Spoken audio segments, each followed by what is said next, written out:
بسم اللہ الرحمن الرحیم۔ الیکشن کمیشن آف پاکستان کے مخصوص نشستوں کی تقسیم کے بارے میں فیصلے کے خلاف سپریم کورٹ کے فیصلے پر حتمی رائے آئینی اور قانونی ماہرین ہی دے سکتے ہیں۔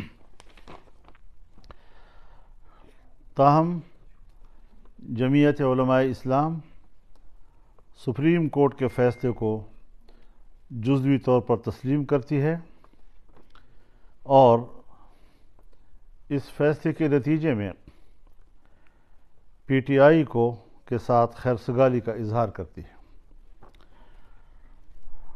ہم امید کرتے ہیں کہ دونوں جماعتوں کے باہمی تعلقات میں بہتری کے لیے پیش رفت کی طرف مفید ثابت ہوگا اور تحفظات کو دور کرنے کے لیے مذاکراتی ماحول تشکیل دینے میں مددگار ثابت ہوگا۔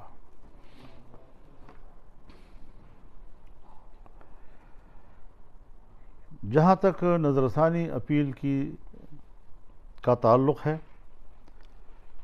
جمعیت علماء اسلام بطور جماعت اپیل دائر نہیں کرے گی۔ تاہم جمعیت علماء اسلام کے وہ بعض افراد جو اس فیصلے سے براہ راست متاثر ہوئے ہیں، وہ انفرادی طور پر ہم ان کو اپیل کے حق کے استعمال سے نہیں روک سکیں گے۔ یہ ان کا حق ہوگا، لیکن بطور جماعت ہم اپیل نہیں کریں گے۔